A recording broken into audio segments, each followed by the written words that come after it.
شوف انا تو كنت نتكلم من شويه على المردود نتاع الفريق خاصه الشوط الاول. نعرفوا اللي فريق اتحاد النسيج فريق قوي، فريق ممتاز، عنده امكانيات هجوميه محترمه جدا. حضرنا مباراتنا كما يلزم، دخلنا في المباراه بشكل جيد، اللاعبين طبقوا الافكار اللي حطيناها، كانوا موجودين في انتشار مثالي تقريبا.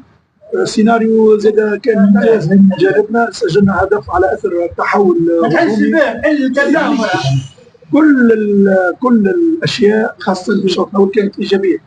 تعرف كرة القدم كي تخطئ وتخطئ خطا معناها قادم في التوقيت زاد التايمينغ باش ياثر على اللاعبين. اعتقد دخلنا الحجر الملابس بعد هدف التعادل، شفت على وجوه اللاعبين نوعا من الاستياء، كانوا يستحقوا على الشوط الممتاز اللي قدموه انه يبقاو متقدمين في النتيجه، رغم انه المنافس سيطر، لكن السيطره كانت نوعا ما فيهاش خطوره. دخلنا بنفس التوجه بنفس الافكار، حاولنا باش نمسكوا اللعب اكثر، خاصه نبهنا المونتام نتاع الشوط الثاني ما توفقناش. مره اخرى ناخذوا هدف معناها خطا يحصل في كره القدم. اليوم ما نحبش نحمل المسؤوليه للاعبين نتاعي، لكن هذه اخطاء تصير في كره القدم، لكن اثرت على الفريق.